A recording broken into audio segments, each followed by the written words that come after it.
Well, good day to you. It is July the 26th, 2025, and I hope wherever you are, whenever you're listening to this video, you're having a wonderful day. My name is Gary Willing. I want to welcome you to Search for Signs. I also want to do two things before I get going. The most important thing you should take away from this video is if you want to know more about Maitreya and the Masters of Wisdom, or you want to see if this information is true for you, look into it and investigate it for yourself. Check out some information on some websites that I provided links for in the description portion of these videos to get some wonderful free background information about what I talk about to hopefully help see if this is true for you. The Share International link is at the very top. I do think that's the best link to get the best background information from, so hopefully you'll check it out. The second thing, which is important too, but it's not quite as important as the first thing, is I'm hoping that you join the discussion, post a comment, let me know what you think, ask a question or two by posting your question in the comment section. If you want to talk to me about something related to this information, but you don't want to post a comment or ask a question online, email me, searchforsigns@mail.com. But it does help me to talk about something in the next video. That's why I always encourage comments. So hopefully you'll do that too. All right, now, and it's okay if you don't. You know, if you don't have to do that. If you don't want to, I probably wouldn't do that myself, to be honest, because I'm not Mr. Commenting and on channels and stuff like this. All right, so let me get to the first question. How did I hear about Maitreya? Well, I stumbled across this information quite unexpectedly, actually, some decades ago. I think it was like 93, so a little over 30 years ago. Wow, that's a long time ago. I stumbled across Benjamin Creme's book, Maitreya's Mission, Volume 2. And I didn't know anything about Benjamin Creme. I wasn't looking for a book by Benjamin Creme or looking for a book on the Masters or anything. I just happened to kind of discover it. I did know a little bit about the Masters because I had a guitar teacher that introduced me to the Ageless Bailey teachings. But to be honest with you, I really didn't know much about it, and I didn't take the time to really, I thought I knew everything about it, but I didn't know anything about it really, to be honest with you. And you would think that after I first opened the book up and started reading, I would have just have fallen right in love with this information, but nothing could be further from the truth, actually. I did not like this information whatsoever. I was so turned off by it. I actually was going to return the book, to be honest. And it took months of that book just sitting there staring at me on my counter, so to where I just picked it up one day and read it, and I still didn't just fall in love with it. It took some time. And it wasn't that I was, thinking there, it's kind of hard to explain. I didn't take great strides to make any arguments against it. It didn't seem like it was true for me at the time. I didn't really like Ben's approach to some of the answers that he had, I guess, or whatever. I don't know.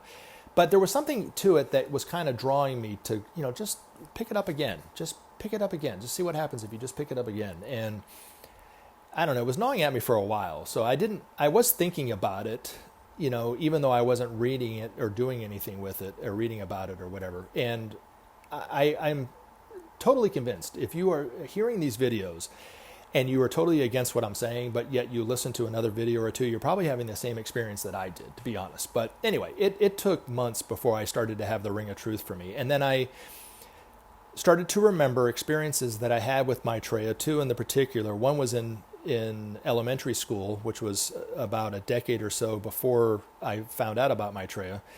And the second one happened like the year before. It was a message that Maitreya left on a payphone. I did not remember those experiences until I started reading about Maitreya, and it started to have the ring of truth for me, to be honest. And that's the other thing, too, that people always, I always talk about my experiences on this channel in my life. And to be honest with you, if you have any kind of interest in this information, asking questions, posting comments, even if you don't really like it per se, but there's something kind of gnawing at you, I would not be surprised. I'm not saying it's happened, but I would not be surprised if you also had an experience with Maitreya and just don't remember it yet. But it will come to you when you see Maitreya and recognize them on TV, probably, more than likely. But anyway, thanks for the question. All right. Now, I had a question and then a comment, but do you think that Maitreya will come on the Day of Declaration in the first few months of this year or next year? I have no idea, to be honest, really. And I'd stay away from any kind of time predictions because I don't know. I would just say these changes that Ben's master had been talking about for years, Maitreya coming out and being known for who he is, I think can really happen at any time. Any time. And I've started to have some experiences in my own life that aren't necessarily about this information, but also things that I've seen in the news too. that have led me to believe that you really can't count on tomorrow being the same as today, next week being the same as this week, or whatever. And there's really this uncertainty, this question mark about the future. And I know it's scaring a lot of people, and because it's so uncertain. But it also leads me to believe that it might be right around the corner. I think that it's going to be very, very soon when we're hearing Maitreya and recognizing him on TV. That's my prediction. And then for how long it will be till the Day of Declaration, and I'm going to talk about the Day of Declaration in just a second. I have no idea. I have no idea. But if you look at what's going on in the world, from the political corruption that's coming to the surface with the Epstein scandal, that just is just coming out of nowhere, really. I mean, it's been there, but it's the interest in this and the cover-up in it is coming out of nowhere. And that was even unexpected. I wasn't expecting this in May to be going on. I wasn't expecting some of Donald Trump's most ardent supporters speaking out against him about what he's doing and how he's trying to cover up his involvement with Epstein and so forth. I wasn't expecting anything of his most ardent followers and supporters to be against the attack of Iran, but yet they were. And I started to go, wow, we're kind of on the same page here. Even though I don't agree with them, even though I don't really like what they have to say every time they talk, I agree with that. I didn't want a war in Iran either. So I was kind of standing with some people that I don't normally stand with, right? Doesn't mean we have to agree on everything, but I tell you what, that was totally unexpected for me. So I would say it could be at any moment. I can't tell you anything other than that. Just expect the unexpected. Yeah, that's the way to say it. Expect the unexpected because it could happen at any moment. All right, now the next question. What do you think the point of evolution of Trump is? Somebody thinks they're between a 2 and a 3. No, not even remotely close to that, to be honest. I would be shocked if I was wrong with that. But I'd have to really go back and really talk about point in evolutions now, would I? Because a lot of people don't even know what that is, right? But Maitreya comes to teach the art of self-realization. He actually says he's coming to rid the world of the crime of separation, which is the same thing. But we are all the self. We all share this same divinity that these masters share. And that's why they're coming to show us just how one we really are, right? Now, we are also demonstrating that divinity at different levels. So there's a ladder of evolution from the lowest of humanity up to and beyond Maitreya, even up into the nether regions of the cosmos. And even the kingdom below it, the animal kingdom, has its level of evolution, wouldn't you say? I mean, dogs are much more responsive to human thought than a badger or a honey badger would be, right? So it would stand to reason that they might be a tad bit closer to humanity than a great white shark. So there's a ladder of evolution even amongst them. And even if we were to look at the vegetable kingdom, there's a ladder of evolution amongst that kingdom too, where the plants that emit a color or a scent or a floral kind of thing or have fruit of some kind to eat are higher evolved than the plants that don't do that. And then if we were to go to the mineral kingdom, it has its own ladder of evolution too, which radioactive elements are the highest of all the mineral elements and so forth. So there's a hierarchy of divinity is really what it is. But the self is the self. That doesn't change. And Maitreya is coming to teach us how to realize that self at whatever level. But these masters have gone through stages. They've gone through what are called initiations. And they're great expansions of consciousness that they go through. And eventually all of us will go through that same thing. Most of the time we don't even realize that we're going through it. They're happening on the inner planes. But,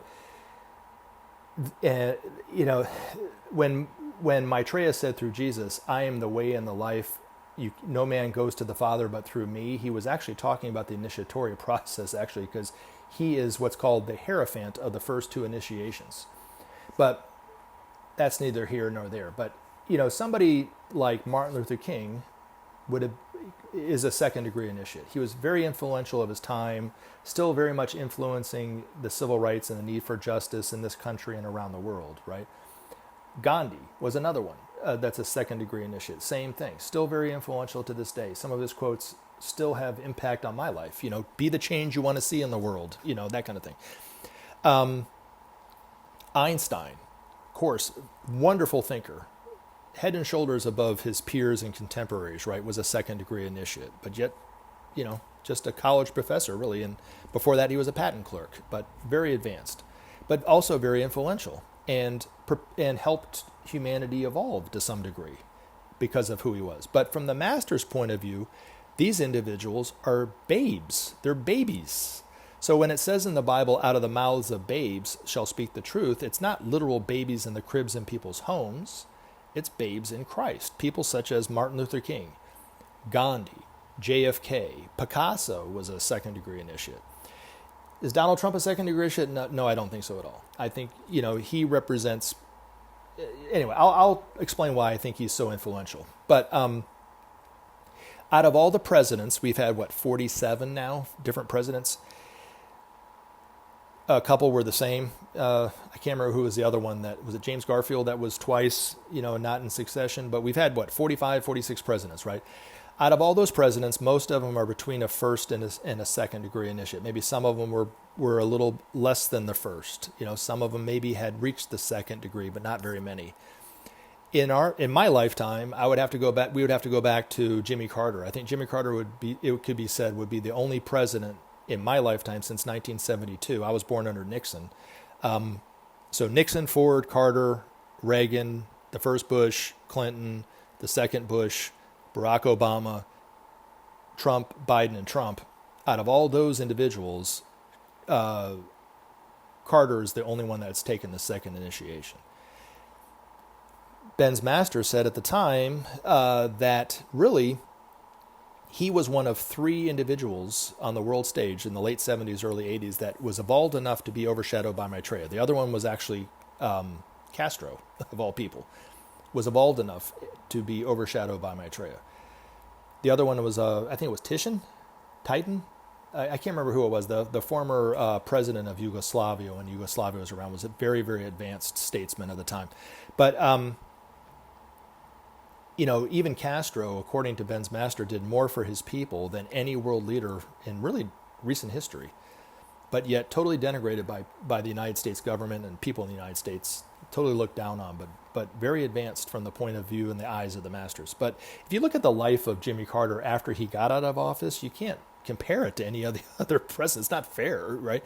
None of the other presidents are doing anything remotely close to what Jimmy Carter did, So I would say he's probably right. And when it comes to Donald Trump's influence, I think, is coming from a couple different reasons. One, he has always represented the personality of the United States, which is the ideal of being rich, the American dream. He's always presented himself as this wonderful businessman, billionaire, hanging out with Playboy playmates, thumbing his nose at the establishment and the elites, right? Thumbing his nose at the law, right? And I think secretly most Americans that resonate with him want that same thing for themselves, right? And they're secretly kind of envious of his life. And that's why they listen to him in that way. And there are other people that have that same kind of influence, that represent that same kind of personality of the United States, but they always have money, right? And they're always influential in that way. And I also think that the history of who and knowing Donald Trump for as long as most people in the United States have, since the 80s, has made it easier for people to relate to him when he really isn't very relatable. And then the other thing would be, which is very alarming, and this is also, I think, coming from the fact that this happened under Bush, the second Bush administration. He's being used and influenced by the forces of darkness to give a lot of his power. If you listen to George W. Bush when he was in power and now he's out of power, he seems very different. Energetically, he seems totally different. When you listen to Donald Trump when he was younger, yes, he was more articulate than he is now, but energetically, he's totally different. There's something different about the man. And I would say it's because he wasn't being influenced by the force of darkness the way he is now. But some people relate that to him being the Antichrist. I don't think it has anything really to do with that from a biblical perspective, but he is definitely being used and manipulated and given strength by the forces of darkness in that way. And it's coming from them influencing the right-wing evangelical mass of population of this country. They did it under Bush. They led people to believe falsely the lies that we needed to go into Iraq and Afghanistan. He was divinely inspired, all those things. We thought that at the time as a country because we were being duped by the forces of darkness to believe that. I do think it's the same thing with Bush. I know it pisses people, or Bush, same thing with Trump. I know it pisses people off when I say it, but it deserves to be said as far as I'm concerned. Now, the other comment I wanted to talk about has to do with the Day of Declarations, coming from a man named Rick. And I really do appreciate your comment, Rick, because it gives me something to talk about. He said, and I quote, "The stage is being set, IMHO, that's in my humble opinion, for the infamous Day of Declaration of Maitreya. The internet is ubiquitous now, all around the world, and will be the obvious medium for every eye to see him. Cheers, Gary, and thank you for what you do." Well, cheers back to you, and thank you for what you do, and thank you for the comment. Yeah, I probably will see Maitreya and recognize him for the first time on my phone. Even when I was in the Philippines a few months ago, I was in the province. I mean, this is a third world country out in the middle of the sticks, and people were walking around with phones. Man, nobody did not have a phone. I mean, they were all connected, all knew what was going on in the world, in the United States especially. They all knew what was going on with social media. It's crazy how connected we are now. And when Ben's master talked about the Day of Declaration back in the 80s, of course, people weren't on their phones like that. They didn't have tablets. We just had TVs. So yeah, of course it's going to change for sure. I'm sure there will be people that will still see him on TV because there's apparently people that still watch TV. I have 3 TVs in my house and I hardly ever watch any of them. You know what I'm saying? I'm always on my tablet, on my phone. But the one thing that I wanted to say, about Maitreya is I have a belief and an understanding of who he is based on my own personal experiences with him, also based on my study of him, but also based on what I think he means for humanity. And you don't have to believe that. I think it's true, but I'm not trying to convince you that of any truth to that. But what I'm hoping that we all look at is the priorities of Maitreya and ask yourself, do you want peace? Do you see peace as important? Do you want justice in the world for everyone? Do you want to see the end of hunger? Do you want to see the end of war? Do you want to see us starting to live as one family? And if you want those things, you're in line with what Maitreya will be talking about, right? And you don't have to believe and see him as anything other than just a teacher, because that's all he really wants to be known as anyway, right? Now, he's quite an extraordinary teacher. He's quite an extraordinarily wise teacher. He's also loving. You can't talk about Maitreya without his love, because he is literally the Lord of love. He literally embodies the love nature of God. So when he's speaking to humanity with that type of, not qualification, but that ability to be able to manifest love, it can't help but open up the hearts of humanity. But look at what's going on in the world. And this is something I wanted to say about it. The energy that's going on right now is, yes, we haven't recognized Maitreya on TV. Yes, there are people who comment all the time on my channel that are really impatient. They want to see Maitreya. They want to know for sure that he's real. They want me to give any kind of indication or evidence of where he might be speaking and stuff like that. But look at what's going on in the world today.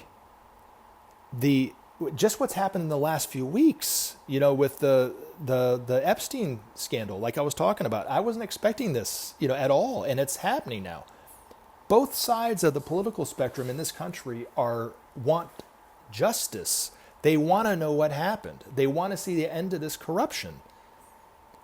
I think there's going to be a vast majority of the people on both sides, on the left, on the right, are going to be shocked at what comes out of this Epstein thing, and who was really involved, and just how deep they were involved in it, and how that will really, I think, wake people up to the corruption if they aren't already aware of it.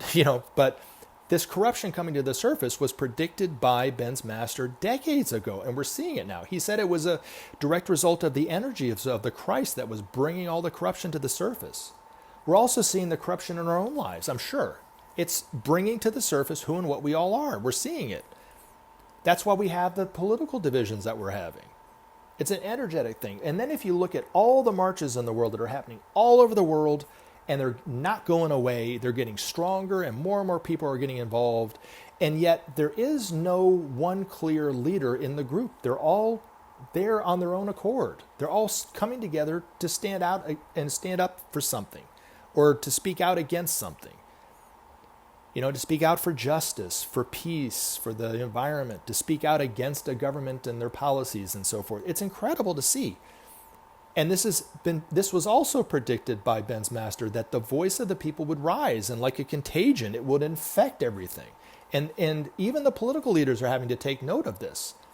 And it's not just people marching in the streets, but it's also online and on social media. It's crazy. They want to contain this, but they can't. And it's because of the influence, the direct influence of Maitreya and the love nature of God that's having this happen. And when we finally see Maitreya, throughout all the distraction and the noise that's going on right now, even though it's like he's speaking at a very loud concert, you really can't hear what he's saying because there's just so much noise and distraction. But when we finally hear what he has to say, there will be a wave of enthusiasm, an energetic tidal wave, tsunami of enthusiasm and inspiration into who and what he is, speculation on himself, but more importantly, there will be a tremendous amount of interest into what he's saying and the truth about what he's saying. And people will rise to the occasion because he will be speaking for them. If you look at what's going on with Epstein, right? And at the core of it is the victimization of children, of course, horrible, right? I'm not speaking, I'm not condoning it or belittling it. But nobody's talking really, and there are people talking about it, but by and large, there isn't as much interest in what's going on with the genocide in Palestine and the needless death and starvation there than there is with the Epstein files. So Maitreya is going to be the voice for those people, like the people who are dying in Palestine for no reason, the people who are dying in Africa and East Asia and the Philippines and Central and South America, literally for no reason other than the fact that there's this lack of political will to end hunger. He'll speak out for them. We'll see just how important it is to solve that problem, But there will be this tremendous wave. It will not be a slow trickle toward him. It's going to be a tremendous wave of interest into who and what he is. And when that happens, we will demand from our media him an opportunity to speak to us all at one time. And there would be a press conference, just like in any other press conference. There'll be TVs, there'll be microphones set up, there'll be the press corps there'll be a podium, and he'll come out and speak like so many other times this has happened, And yet, this will be a day that will be looked at in the future as probably the most incredible and wonderful day of all time. There will never be a day like this. There's never been a day like this, and there will never be a day like this after this. But it will be a day when Maitreya comes out to speak to humanity all at one time. He will, of course, then declare himself as Maitreya, but he won't say anything out loud. We'll hear it all inwardly in our own head. Maitreya himself said, on that day, it will be as if he embraces all of humanity, and every one of us will feel his love, even physically. He said it will be as he embraces the entire world. Can you imagine feeling the love nature of God all throughout the world, what that would do? How that will affect us and open our hearts to all of humanity and the world and our environment and everything. We won't be the same people after that. And then there will be millions upon millions of spontaneous healings and cures. We won't be able to account for all of them. And Ben said at every one of his lectures, those three ways, we'll know that that man and only that man is Maitreya. There will be no other way to really say for sure whether it is Maitreya until we have this experience for ourselves. But on that day too, Maitreya said will declare himself as Maitreya, so we'll know all at the same time. But he'll also give us a vision. That vision of the future, if we continue on in the same way that we're doing, what will happen? That vision, if we try the principle of sharing, what will happen? We'll see both outcomes, and we'll be able to choose. That's why we have the divisions that we have, so we can choose. Ben's master said it seems counterintuitive, but it's absolutely essential that we go through these political divisions, these economic divisions, these racial divisions, these gender divisions, these divisions of thought between science and biblical scholars. It's absolutely essential so that we as a humanity will make a choice. Do we continue on in the same way that we're doing and destroy all life on this planet, or do we take a step in a different direction and try the principle of sharing? Maitreya says that he already knows the decision that we're making because he can see the end from the beginning. And he says our choice makes his heart glad. So he already knows that we are going to choose peace. We're going to choose the principle of sharing. But it will be that day will be looked at as the day that we stop inching toward the edge. We turn around. We move in the different direction, in the right direction. And we'll also know that at that day is the last time ever in human history that we will ever find ourselves at that edge. But we don't have to kill ourselves. We don't have to destroy ourselves. We don't have to put up with injustice. We don't have to put up with crime and war. We don't have to. And we're seeing the people awake to the fact that we don't have to live like this. And that's what we're seeing. It's a direct result of the energies of Maitreya. And I want to leave everyone with this thought. And this is really for the people who have heard this information, known about it for years, and think there might be something to this information. Okay, so this is coming from one of the masters. And like I said, I'm going to leave the video with this. I think this is probably the most important thing I'm talking about in this video. But it's from the externalization, I think, of the hierarchy, if I'm not mistaken. But it's from one of Alice Bailey's books. And the Master DK said this, and I do think this is applicable to all people who sense this as true. Your spiritual goal is the establishment of the kingdom of God. One of the first steps towards this is to prepare men's minds to accept the fact that the reappearance of the Christ is imminent. You must tell men everywhere that the masters and their group of disciples are actively working to bring order out of chaos. You must tell them that there is a plan and that nothing can possibly arrest the working out of that plan. You must tell them that the hierarchy stands, and it has stood for thousands of years and is the expression of the accumulated wisdom of the ages. You must tell them above all else that God is love. I love you guys. Thank you very much for listening, and I look forward to putting up videos in the very near future. Have a wonderful rest of your day. Remember to take action and help SOP save our planet. Thanks for listening, and we look forward to talking to you again in future videos.